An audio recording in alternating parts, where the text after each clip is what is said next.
Hi, Simone. How are you? Good. Thank you so much for being with us today on Good News Broadcast. Oh, thanks for having me. Tell us more about, first of all, about how our nasal congestion, how it affects our sleep. Well, you know, it's interesting. The makers of Breathe Right nasal strips got together with Bert Sperling, who does those wonderful best place surveys, to try and determine what are the 20 most congested cities in the United States.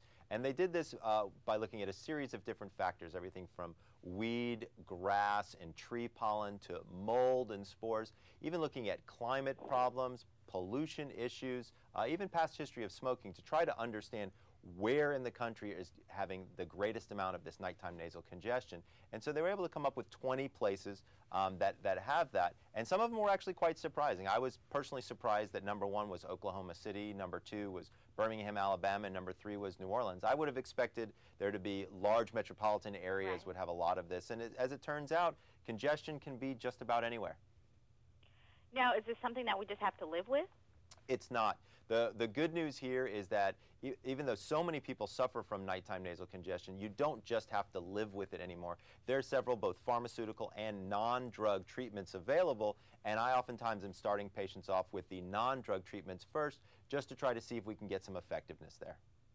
Why is it so important to address it?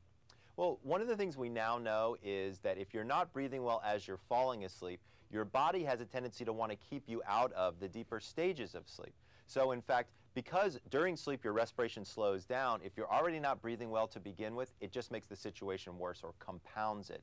So what we're seeing here is a good sleep quality problem and something that's actually relatively easy to address. One of the first things I talk about with my patients is using the Breathe Right nasal strips because they're very easy to apply and people will know almost instantly if it's going to help with their nighttime nasal congestion.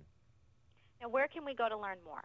To learn more, you can go to breatheright.com or you can get on Facebook and type in Breathe Right and learn more about the Breathe Better, Sleep Better Challenge, where people can talk about their experience with Breathe Right strips, maybe even win a brand new mattress. And I have one last question. Sure. What is good news for you? What is good news for me is now we're able to finally take control of chronic nighttime nasal congestion and really be able to get a better night's sleep. Thank you so much for being with us on Good News Broadcast today. Thanks, Simone.